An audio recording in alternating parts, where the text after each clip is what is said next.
আমাদের মাদ্রাসায় স্যানিটারি ন্যাপকিনের ব্যবস্থা নেই। তারপর হচ্ছে এটা ব্যবহার করার পরে যে আমরা ফেলবো সেই ফেলার স্থানটাও নেই। এর জন্য আমাদের অনেক সমস্যা হয় এবং সাবানের ব্যবস্থা নেই, আমরা হাত ধুতে পারি না। তারপর হচ্ছে আমাদের হলো এই সময় আমরা মাসে 3 দিন স্কুল মাদ্রাসা আসতে পারি না, এই জন্য আমাদের সমস্যা হয়। মাদ্রাসা আসতে না পারার কারণে আমরা অনেক পড়া থেকে পিছিয়ে থাকি এবং পরে এসে সেই পড়াগুলো আমরা ভালোভাবে বুঝতে পারি না এবং আমরা গুণগত শিক্ষা লাভ করতে পারি না। এই জন্য আমরা আমাদের মাদ্রাসা জানি এই স্যানিটারি ন্যাপকিনের ব্যবস্থা হয়, এই আশা করি আমরা।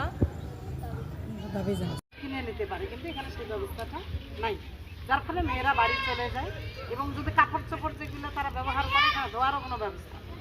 তো সেক্ষেত্রে মেয়েরা কী করে প্রত্যেক মাসে 3 দিন করে স্কুলে আসে বা মাদ্রাসায় আসে।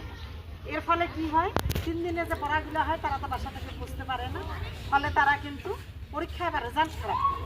এইভাবে 1 মাসে 3 দিন যদি না আসে, বছরে প্রায় 36 দিন তারা স্কুলে আসে না, যার কারণে তারা পড়াশোনা ঠিক করে কিন্তু যে গুণগত মানের শিক্ষা সেটি তারা নিশ্চিত হতে পারে না এবং তারা বিভিন্ন ধরনের অসুখ বিসুখে আক্রান্ত হয়।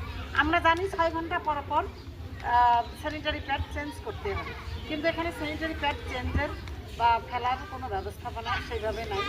তো আমরা আশা করব মাদ্রাসা কর্তৃপক্ষ বিভিন্ন স্থান থেকে লিঙ্কেজের মাধ্যম দিয়ে তারা স্যানিটারি প্যাডের ব্যবস্থাপনা করবেই মাদ্রাসায়, যাতে আমরা প্রত্যেক মেয়েরা সুন্দর মতো মাদ্রাসায় আসতে পারি, ঋতুকালীন সময়ের জন্য আসতে পারি, যাতে আমাদের স্কুল যেন কোনো মাদ্রাসায় যেন কোনো গ্যাপ না পড়ে।